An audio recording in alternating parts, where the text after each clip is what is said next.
Igreja Presbiteriana Vinde em Vinhedo. E se você é novo aqui no canal, já se inscreva, deixe seu like, aperte o sininho para receber todas as notificações e compartilhe com um amigo. O vídeo já vai começar.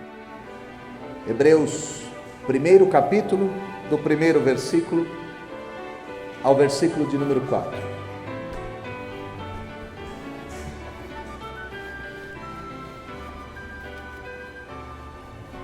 Está escrito assim na santa palavra do Senhor: havendo Deus outrora falado muitas vezes e de muitas maneiras aos pais pelos profetas, nesses últimos dias nos falou pelo Filho, a quem constituiu herdeiro de todas as coisas, pelo que também fez o universo. Ele, que é o resplendor da glória e a expressão exata do seu ser, sustentando todas as coisas pela palavra do seu poder, depois de ter feito a purificação dos pecados, assentou-se à direita da majestade nas alturas, tendo se tornado tão superior aos anjos, quanto herdou mais excelente nome do que eles. Feche seus olhos, vamos orar mais uma vez.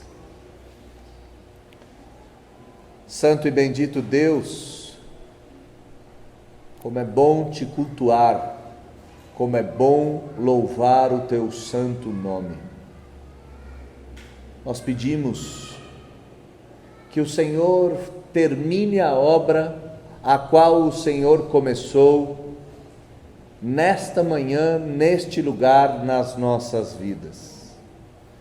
E pedimos que o Senhor termine a sua obra, obviamente por meio da exposição da palavra. Que a palavra venha a encerrar esse culto. Que a palavra venha a nos dar sentido e significado a todos os atos litúrgicos deste momento de adoração e de serviço cristão. Que a tua palavra venha a nos transformar.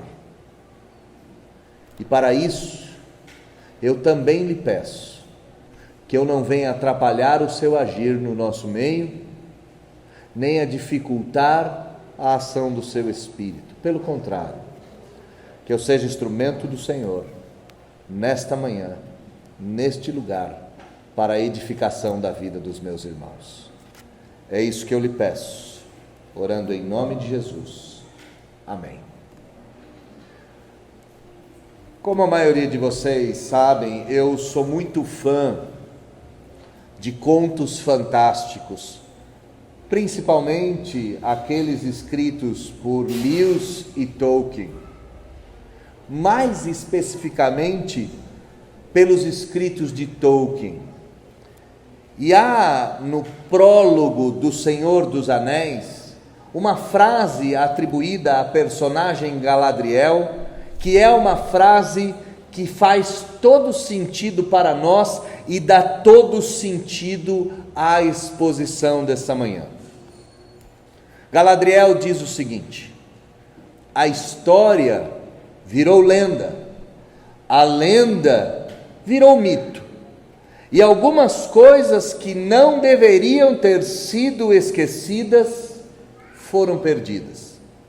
Eu vou ler mais uma vez a frase dessa personagem criado por Tolkien.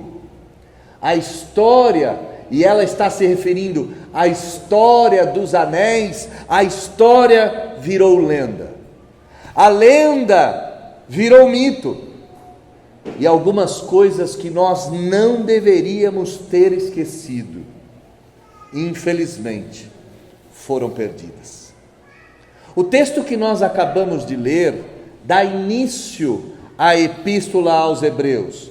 Epístola essa que na nossa cultura e no nosso contexto teológico não possui autor. Mas se você viesse do contexto latino, por exemplo, ou do contexto norte-americano, você não teria dificuldade nenhuma em atribuir o livro aos Hebreus ou a carta aos Hebreus a Paulo. Por que no nosso contexto nós não admitimos que Hebreus foi escrito por Paulo?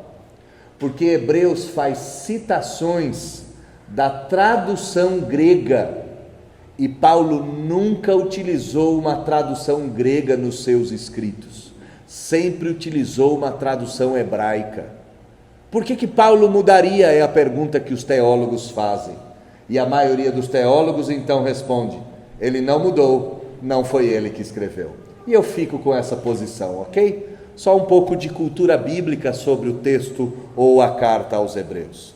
A carta aos Hebreus foi escrita por esse autor desconhecido com o intuito de demonstrar que Cristo era infinitamente superior a todos os sinais do Antigo Testamento, a todos os símbolos do Antigo Testamento. E da mesma forma com que Tolkien introduz o Senhor dos Anéis, eu posso também afirmar que esta verdade virou lenda, que essa lenda virou um mito, e infelizmente as pessoas se esqueceram que Jesus Cristo é infinitamente superior a todo o Antigo Testamento. E mais, Cristo é infinitamente superior a todo tipo de embuste, de engano daqueles que propõem novas revelações. E este é um texto que anuncia não só o livro, mas deixa claro a supremacia, a superioridade de Jesus Cristo sobre tudo e sobre todos. Como é que o texto começa? O texto começa nos dizendo que Deus, no Antigo Testamento, havia se revelado. Olhe comigo o versículo de número 1. Havendo Deus outrora, isto é, no Antigo Testamento, falado muitas vezes e de muitas maneiras aos pais, esse Deus se revelou pelos profetas. Uma coisa que a gente precisa ter diante dos nossos olhos: Deus é o Deus que se revela, Deus é o Deus que aparece. Lutero dizia que Deus tinha uma característica muito única, que era como uma brincadeira de esconde-esconde. Ele se revela e ao mesmo tempo se esconde. E esta é uma grande verdade. Muitas vezes Deus deixa claro para nós a sua vontade, outras tantas nós buscamos como num quarto escuro, tateando para ver se conseguimos enxergar. Mas o texto deixa claro que Deus, na antiga revelação, no Antigo Testamento, havia se revelado. Contudo, a revelação da antiga aliança não era uma revelação total, era uma revelação parcial e também progressiva. E como é que a gente pode entender isso? De maneira muito simples. Quando você lê Gênesis 3, diz que o filho da mulher esmagaria a cabeça da serpente, e a serpente lhe morderia o calcanhar. É isso que diz o texto sagrado. Se nós só tivéssemos o livro de Gênesis nas mãos, nós ficaríamos com a seguinte pergunta: quem é o filho da mulher que esmaga a cabeça da serpente? Contudo, a revelação vem progredindo, e se nós tivéssemos no Antigo Testamento, além de Gênesis, o livro do profeta Isaías, nós perceberíamos que aquele filho também é o cordeiro mudo, é o servo sofredor. Se nós tivéssemos também o livro dos Salmos, nós veríamos que aquele que esmagaria a cabeça da serpente também é o Rei da Glória. mas só no Antigo Testamento nós não saberíamos claramente o seu nome e quem ele era. A revelação progressiva de Deus no Antigo Testamento vai chegar até a figura de Jesus Cristo no Novo Testamento. Deus se revela. É verdade que na antiga aliança ele se revelou de maneira parcial, se revelou de diversas formas. Os profetas foram uma dessas formas, os patriarcas foi outra dessas formas. Deus se revelou inclusive pelas teofanias, pelas aparições no Antigo Testamento, mas toda essa revelação não deixou claro totalmente quem era o Messias. Para a gente sintetizar essas coisas que eu falei, a revelação da antiga aliança, ela aconteceu de forma esporádica, fragmentada, variada, progressiva, contudo incompleta. E o autor aos Hebreus diz isso, pois no versículo de número 2, ele diz não só que Deus se revelou, mas ele diz que Deus se revela. E ele nos fala, nesses últimos dias, Deus nos falou pelo seu Filho.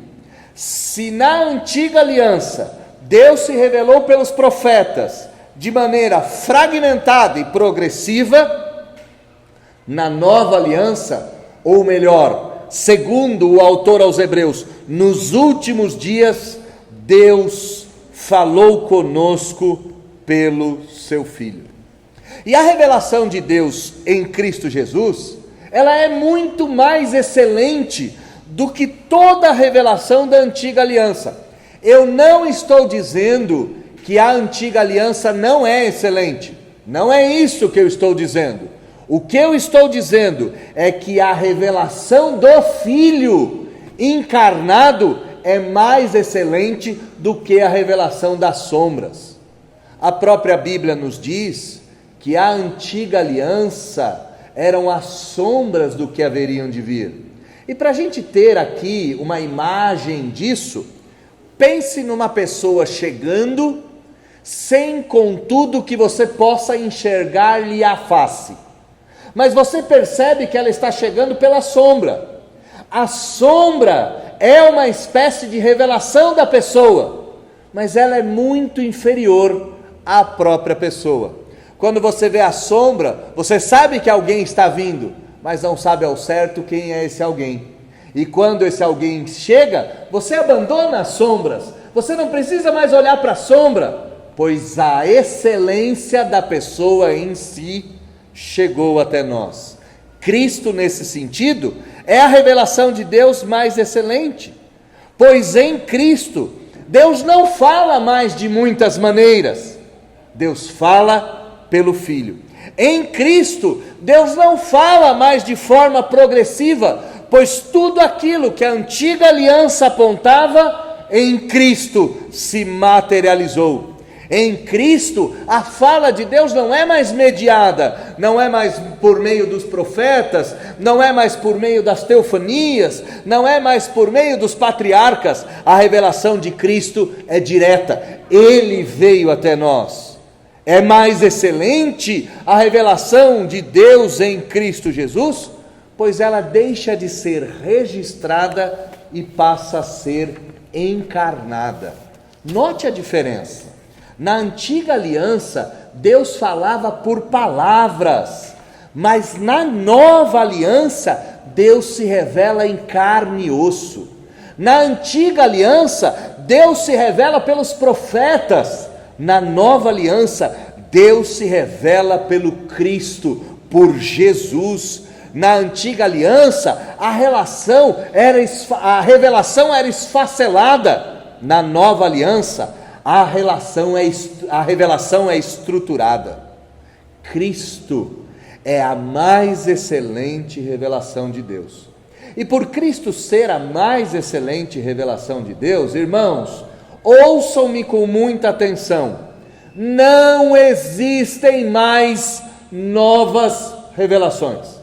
Não existem mais novas revelações. E por que elas não existem? Porque a revelação excelente já chegou.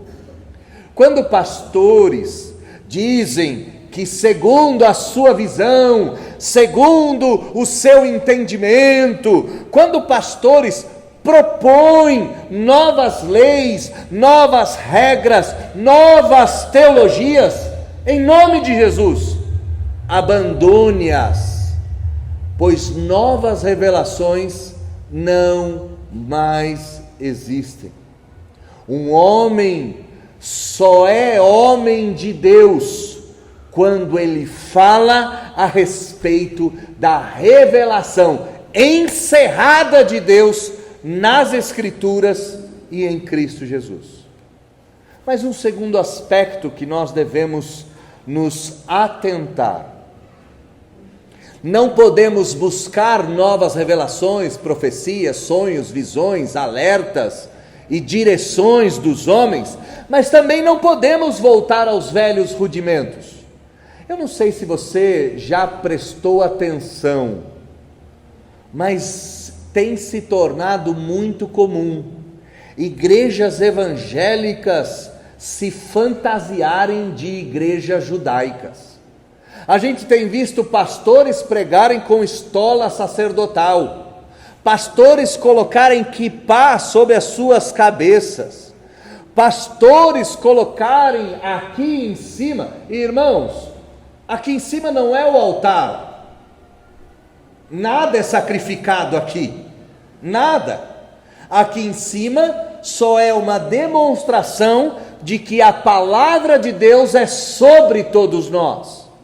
E por que o pastor está em cima, acima dos demais? Porque ele está escondido atrás da palavra de Deus, que é superior a todos nós. Aqui não se realizam sacrifícios, mas esses que olham as antigas revelações trazem menorás, castiçais, trazem inclusive réplicas da Arca da Aliança, e isso nada mais é do que um baita comércio da fé. Inclusive vendem a arquinha e falam para você levar a arquinha para sua casa, assim como Obed-Edom colocou a Arca da Aliança em sua casa para ser abençoado. Não existem novas revelações e nós não podemos buscar as antigas revelações da antiga aliança. Também não precisamos buscar novos ou antigos mediadores. É bem interessante, um desses líderes da fé moderna tem uma frase que é muito particular a esse homem. E como eu não tenho medo de dizer o nome do homem, esse homem é o R.R. Soares. E a frase do R.R. Soares é: junta a sua fé com a minha, e eu te apresento diante de Deus. Ora, não precisamos de mais mediadores. Quando eu cheguei na igreja da Capela, há 8 anos atrás, uma irmã chegou para mim e falou: pastor, eu preciso que o Senhor ore para mim. E eu falei: por que é que você quer que eu ore para você? Ela falou: porque a oração do pastor, ela é melhor. Eu falei: minha irmã, para com isso. A minha oração não será mais ouvida do que a sua. Se você está pedindo para eu orar, talvez seja porque você quer 2 pessoas orando. Então eu imagino que você está orando, e aí você quer o reforço de mais um. Mas não espere que as minhas orações abram a porta do céu. Por que eu estou dizendo isso? Porque tem um monte de gente vendendo um monte de coisa, dizendo que a oração deles é ouvida, enquanto a da igreja não. E aí o que a gente faz? A gente faz um envelopinho, põe um dinheirinho, esse envelopinho é levado para um monte, e lá o pastor vai orar por ele, para que essa oração seja ouvida. Você não precisa nem de novos mediadores, e nem dos antigos. O que você precisa? Dessa simplicidade que está aqui. Você precisa de Cristo. Você precisa desta nova revelação, desta revelação mais excelente. Você precisa simplesmente de Jesus e mais nada. Agostinho entendeu isso num dos seus poemas mais fabulosos. Agostinho foi o maior teólogo da igreja e é um daqueles poucos que é amado por romanos, por ortodoxos, por reformados, por evangélicos, por protestantes e por demais linhas. Agostinho foi de fato um grande gênio, assim como C.S. Lewis também o foi.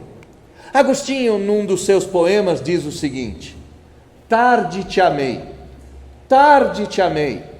ó beleza tão antiga e tão nova, tarde demais eu te amei. Eis que estava dentro e eu fora, e fora eu te buscava. Eu me lançava disforme e nada belo perante a beleza de tudo e de todos que criaste. Estavas comigo e eu não estava contigo. Seguravam-me longe de ti as coisas que jamais existiriam senão em ti. Olha o que Agostinho está nos dizendo. Agostinho está nos dizendo que essa simplicidade de Cristo em nós é o que nos basta.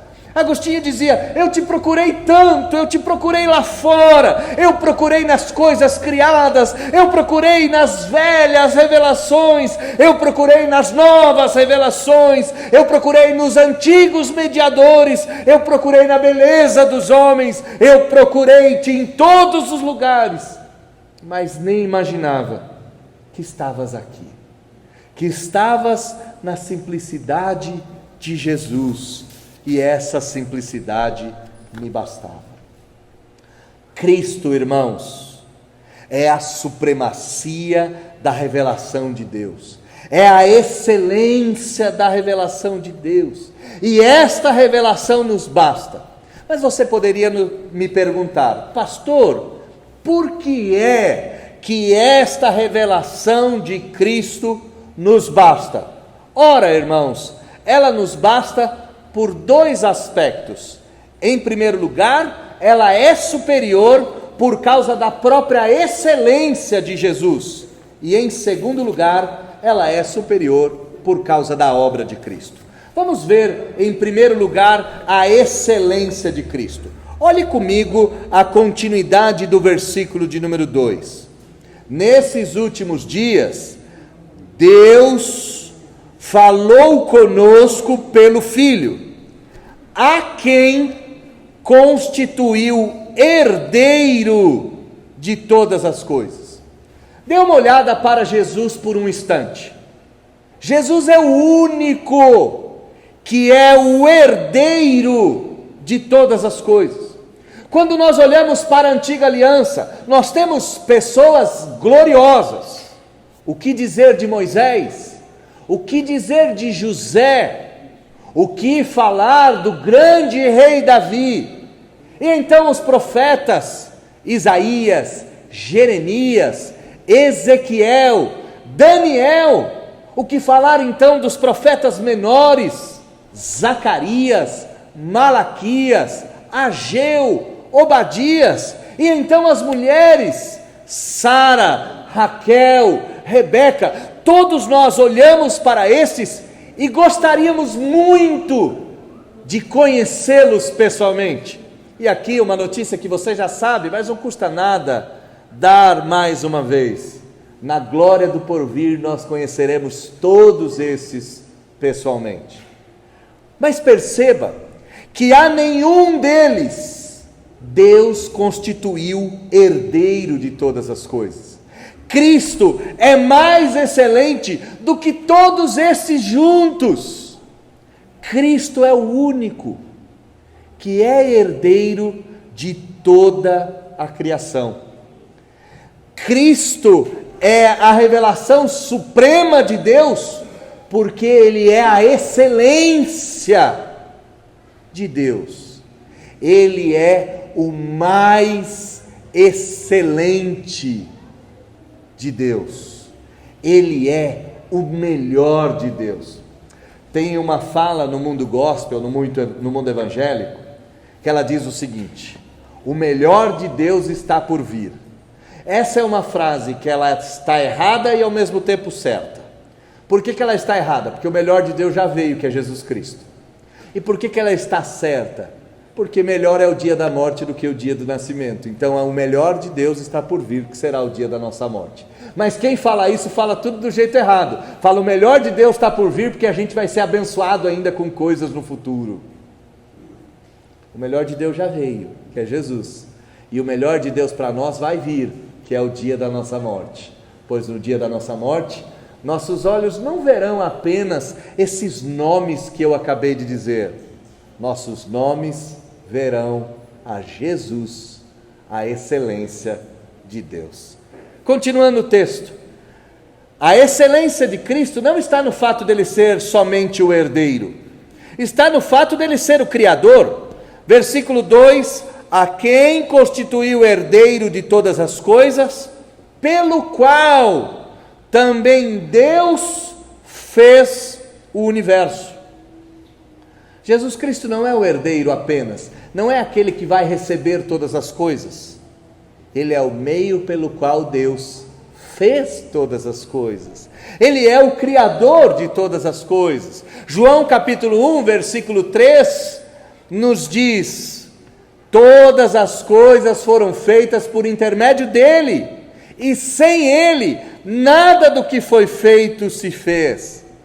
Na primeira carta do apóstolo João, está escrito: o que era desde o princípio, e temos ouvido, e temos visto com os nossos próprios olhos, contemplamos com as nossas mãos, apalpamos, ele é o verbo da vida. A vida se manifestou, e nós a temos visto, e dela damos testemunho, e anunciamos, ele é a vida eterna, ao qual estava com o Pai, e nos fora manifestada. Ele é desde o princípio, e todas as coisas foram feitas por ele.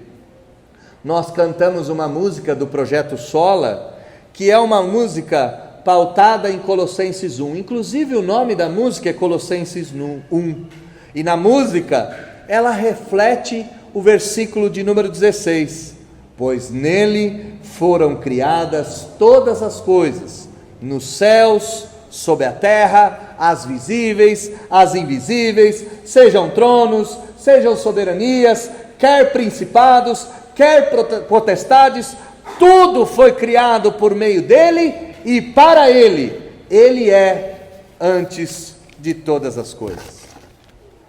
Por que Cristo é a revelação mais excelente? Ora, porque ele é o herdeiro de todas as coisas, porque ele é o Criador de todas as coisas. Mas o texto sagrado também nos diz: ele é o resplendor da glória. Olha o versículo de número 3, ele, Jesus, que é o resplendor da glória. E às vezes a gente se pega em tantas discussões tolas, como por exemplo, qual era a cor da pele do Senhor Jesus Cristo. A gente quer saber ao certo se os olhos deles eram azuis, se os olhos dele eram azuis ou não.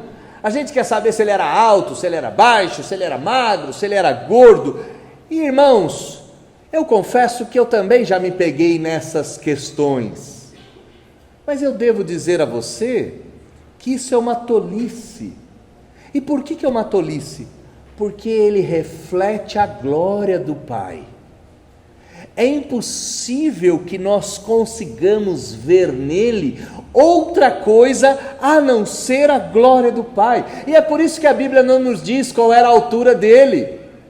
A Bíblia só nos diz que ninguém sabe dizer qual era a largura, qual era a altura, qual era a profundidade do amor de Deus que estava em Jesus Cristo. O que a Bíblia fala das dimensões de Jesus estão relacionadas à glória do Pai. Ele resplandece a glória de Deus. No próprio livro de Colossenses, diz que Deus quis que em Jesus residisse, repousasse toda a plenitude da glória de Deus. Você se lembra quando Moisés quis ver a Deus? Ele pediu isso: deixe-me vê-lo. O Senhor Deus disse: você não vai ser capaz, mas eu vou me revelar a você, vou te colocar numa fenda da rocha, vou passar e vou tampar a rocha, para que você não morra diante da minha glória, mas após eu passar, você verá a minha bondade. Moisés viu um resquício da glória de Deus, chamada por Deus de bondade. Quando nós olhamos para Jesus, nós enxergamos o resplendor total da glória de Deus. Não vemos só a bondade, nós vemos tudo do ser de Deus. Olha o que está escrito no versículo de número 3.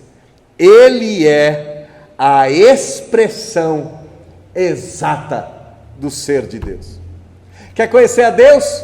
Conheça Jesus. Quer saber como Ele é fisicamente? Impossível, pois Ele reflete toda a glória de Deus, e essa glória ainda nos cega. Cristo, meus amados irmãos, é Deus de Deus, é Deus conosco, é Deus em carne, é a segunda pessoa da Trindade, e ao olharmos para Ele, somos ofuscados. Mas a gente pode tentar entender um pouquinho a dimensão de Cristo, olhando para a história da igreja. Quando nós olhamos para a história da igreja, nós nos detemos, por exemplo, no credo de Atanásio, no Eu Creio, escrito por Atanásio, século IV, século V da nossa era. Esse documento de Atanásio é um majestoso documento quanto aos grandes mistérios da divindade de Cristo e da Trindade de Deus. Um só Deus em três pessoas distintas, um só Cristo em duas naturezas, humana e divina. O que diz um trechinho do credo de Atanásio? Qual o Pai, tal o Filho. Incriado é o Pai, incriado é o Filho. Imenso é o Pai, imenso é o Filho. Eterno é o Pai, eterno é o Filho. Da mesma forma, o Pai é onipotente, o Filho é onipotente. Assim, o Pai é Deus e o Filho também é Deus. O Pai é Senhor, o Filho também é Senhor. É Deus gerado da substância do Pai antes da fundação dos séculos. Deus de Deus, luz de luz, poder de poder, glória de glória. Por que Cristo? Por que eu não preciso de novas revelações? Por que eu não preciso de pastores mediadores? Por que eu não preciso de chapéu judaico? Por que eu não preciso dessas coisas? Porque Cristo é a revelação de Deus mais excelente, é a revelação de Deus mais contundente, é a revelação de Deus mais eloquente, e a nós nos basta Cristo. Mas eu dei o segundo motivo, e o segundo motivo que eu dei a vocês é que Cristo é a supremacia da revelação de Deus quanto à excelência da sua obra. Olhe comigo a continuidade do texto. O texto nos diz que Deus se revelou por Jesus, que Jesus, o herdeiro, que Jesus, o Criador, que Jesus, o resplendor da glória, que Jesus, o Deus de Deus. E o que esse Jesus fez? Ele sustenta todas as coisas pela palavra do seu poder. Cristo, irmãos, é o mantenedor do universo. E aqui eu vou dar dois exemplos ilustrativos para que a gente consiga enxergar. Você deve ter assistido aquele filme mudo do Charlie Chaplin, chamado Tempos Modernos. E você percebe Chaplin brincando com o globo em suas mãos, em parte do texto, em parte do filme, em que ele vai apresentar o pequeno ditador ou o grande ditador. E ele brinca com o mundo nas suas mãos, numa espécie de malabarismo, dizendo que o ditador Adolf Hitler se achava dono do mundo e por isso o sustentava. O texto diz claramente que Cristo sustenta o universo não com suas mãos, mas com a palavra do seu poder. Com a palavra todas as coisas foram criadas, com a palavra todas as coisas são mantidas. Agora, só para você tentar enxergar o desespero e a agonia da cruz, você imagina aquele que sustenta o universo com sua palavra clamar por sede? Você imagina aquele que sustenta o universo com sua voz gritar: Deus meu, por que me abandonaste? Você consegue imaginar aquele que criou mundos simplesmente dizendo: haja? Implorar pelo perdão daqueles que o feriam e que o matavam? Cristo é a excelência da revelação de Deus por quem Ele é, mas também por aquilo que Ele faz. E Ele é o sustentador do universo e também o purificador dos nossos pecados. Meus irmãos, Ele sustenta o universo como o maestro sustenta a sua orquestra com o mover da sua batuta. E Ele, pela sua ação na cruz, purificou os nossos pecados. Olha a continuidade do texto. Depois de ter feito a purificação dos pecados, assentou-se à direita da majestade de Deus nas alturas. Quanto à excelência de Cristo, a sua obra é manter o mundo do jeito que está, e mais, a sua obra foi tirar o nosso pecado para podermos com Ele reinar. Colossenses nos diz que Ele fez a paz pelo seu sangue, por meio dele fomos reconciliados com Deus, e mais, todas as coisas foram reconciliadas. Nós éramos estranhos a Deus, estranhos às alianças, estranhos à revelação. Porém, a obra de Cristo é tão excelente, que lá naquela cruz, o sacrifício perfeito foi feito. E mediante a sua morte, eu e você nos tornamos santos, inculpáveis e irrepreensíveis. A obra de Cristo foi tão excelente que Ele, depois de ter pagado os nossos pecados, assentou-se à direita da majestade de Deus. Note, Ele sustenta o mundo, Ele perdoa o mundo e Ele reina sobre o mundo. A obra de Jesus é tão excelente quanto o seu ser. O ser de Jesus é o herdeiro, é o Criador, o ser de Jesus é o resplendor, o ser de Jesus é ser Deus, mas a obra de Jesus é sustentar o universo, é purificar os pecados dos eleitos e é reinar no mais alto dos céus. E para você que ainda se lembra do credo apostólico, que o tem na mente, e aqui só um parênteses, o credo apostólico é documento da nossa história, ele não é um documento romano. Os romanos vão surgir como religião entre o século V e século VI, o credo apostólico é um documento 400 anos antes deste momento em que a fé se transforma em romana. Não há problema nenhum no credo apostólico, nem de recitá-lo e nem de decorá-lo.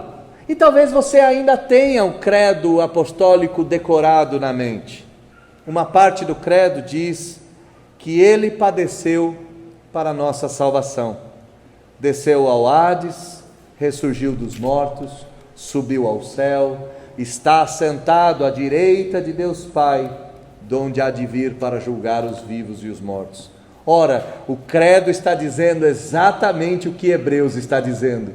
Subiu, está à destra de Deus, governa e vai voltar. Mas há ainda um último ponto, quanto à excelente obra de Cristo.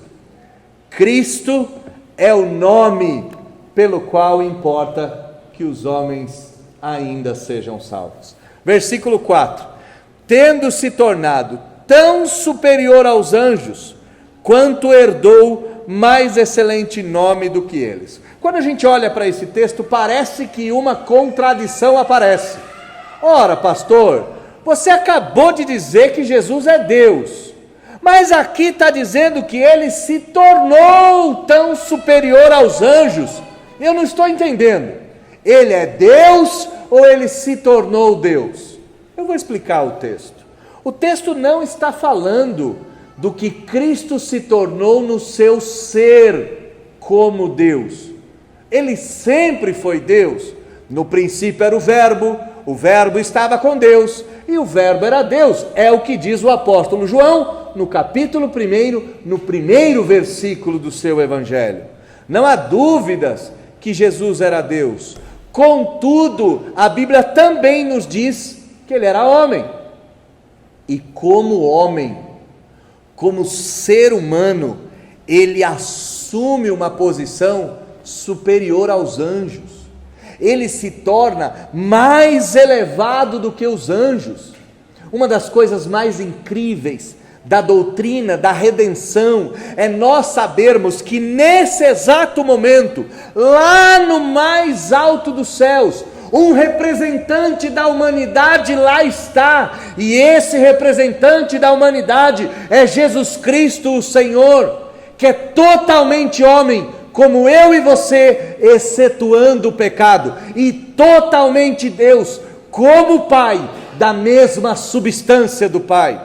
Lá no céu, um homem é superior aos anjos, e esse homem nos representa. Quando Deus olha para Cristo, ele vê a raça humana representada em Jesus, e a Bíblia nos diz que ele, Jesus, como sumo sacerdote, como representante da raça humana, intercede por nós em todo o tempo. Nesse exato momento, sabe o que está acontecendo no céu? Jesus Cristo, representante da humanidade, intercede por cada um dos eleitos. E por que ele pode interceder por cada um dos eleitos? Porque ele é o segundo Adão, ele não pecou, e ao mesmo tempo, ele é Deus de Deus. Ele segura na mão de Deus, sem ser destruído pela glória de Deus. Segura nas mãos dos homens, sem ser contaminado pela corrupção humana. Por isso, ele é superior aos anjos. E por ser superior aos anjos, Filipenses nos diz que ele recebeu o nome que está acima de todo nome, para que ao nome de Jesus se dobre todo o joelho, nos céus, na terra e debaixo da terra, e toda língua venha confessar que Jesus Cristo é o Senhor, para a glória de Deus Pai. Por que Cristo é a supremacia da revelação de Deus? Por quem Ele é e por aquilo que Ele faz. Por quem Ele é e por aquilo que Ele faz. Retomamos então o início da nossa história. E o início da nossa história começa lá com o Tolkien, lá em Senhor dos Anéis, com a citação de Galadriel. E Galadriel vai citar o seguinte: a história virou lenda, a lenda virou mito, e algumas coisas que não deveriam ser esquecidas fossem perdidas. Quero dizer a vocês que a história não é uma lenda. Quero dizer a vocês que a história muito menos é um mito, que Jesus Cristo é a revelação de Deus definitiva para nós. E eu e você não podemos nos esquecer dessas coisas. Não podemos nos esquecer que Cristo é o maior presente de Deus para nós. Não podemos nos esquecer que Cristo é o soberano Senhor do universo, que se humilhou naquela cruz para que eu e você herdássemos a vida eterna. Não podemos esquecer que em Cristo todo o poder de Deus se refaz. Em Cristo todo o poder de Deus opera. Cristo não pode ser perdido pelos nossos olhos. Cristo não pode ser esquecido da nossa mente. Cristo não pode ser apartado do nosso coração. Como é que eu termino? Eu termino citando mais uma vez a poesia de Agostinho. Agostinho, naquele pequeno trecho que nós lemos, num texto maior, num trecho maior, diz o seguinte: a minha consciência, Senhor, não duvida, antes ela tem certeza que te ama. Feriste o meu coração com a tua palavra, com Cristo feriu o meu coração e eu te amei. O céu, a terra e tudo que neles existem dizem-me em toda parte que eu devo te amar. Mas o que eu amo quando te amo? Eu não amo a formosura corporal, eu não amo uma glória passageira. Contudo, eu amo uma luz, eu amo uma voz, eu amo um perfume, eu amo um alimento, eu amo um abraço, quando eu amo meu Deus. Luz, voz, perfume, alimento e abraço do homem interior, onde brilha para minha alma uma luz que nenhum espaço contém, onde ressoa uma voz que o tempo não arrebata, onde exala um perfume que o vento não esparge, onde se saboreia uma comida que a sofreguidão não diminui, onde se sente um contato que a saciedade não desfaz. Em meu coração amo todas essas coisas de maneira eficaz. Eis o que eu amo, diz Agostinho, quando eu amo meu Deus. Mas o que isso significa? Eu disse, diz Agostinho, a todos os seres que me rodeiam, falei do meu Deus, perguntei a eles: sois vós o meu Deus? Dizem-me alguma coisa. E tudo que me rodeia disse-me em alarido: não somos seu Deus, foi Ele que nos criou. Não somos o seu Deus, busca-o acima de nós. Então eu orei: dirige-me a mim mesmo, ó Deus, dirige a minha alma ao Senhor, que é superior a corpo, dirige o meu coração até ti. O que eu amo, quando eu amo meu Deus, que és tu, quem és tu que está acima de mim, onde habitas? Pois me lembro de ti, desde o dia que te conheci, e te encontro toda vez que me lembro de ti. E aqui eu cito exatamente o texto que eu citei lá atrás: tarde te amei, ó beleza tão antiga e tão nova, tarde te amei. Eis que habitavas dentro de mim, e eu insistia em te procurar lá fora.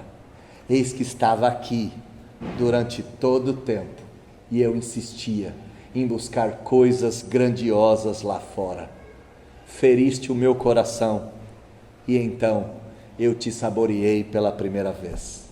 E desde aquele dia tenho fome e sede de ti. Que assim seja com você, meu amado irmão. Que você não busque mais lá fora mais nada. Que você não busque novas revelações, novos poderes, novas excelências. Pare de buscar nas criaturas saciedade. Para de buscar no perfume, na comida, na noite, no prazer. Para. Busque a supremacia de Deus dentro de ti. Busque Cristo no teu coração e peça para que, assim como foi com Agostinho, Ele se revele a você. Outrora Deus falou aos homens de muitas formas, hoje Ele se revela por Cristo. Peça que Ele venha e fira o nosso coração, para que a gente passe a amá-lo para todo sempre. Vamos orar pedindo isso? Feche seus olhos, vamos falar com Deus. Tarde te amei também, Senhor. Eu te amei muito tarde. Eu busquei o Senhor em tantos lugares, em tantas religiões, em tantas placas.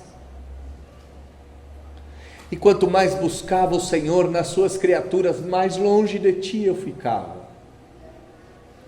E então, em algum momento da minha vida, momento esse que eu não sou capaz de explicar nem de designar, tua palavra me feriu, tua graça me alcançou e então eu te amei.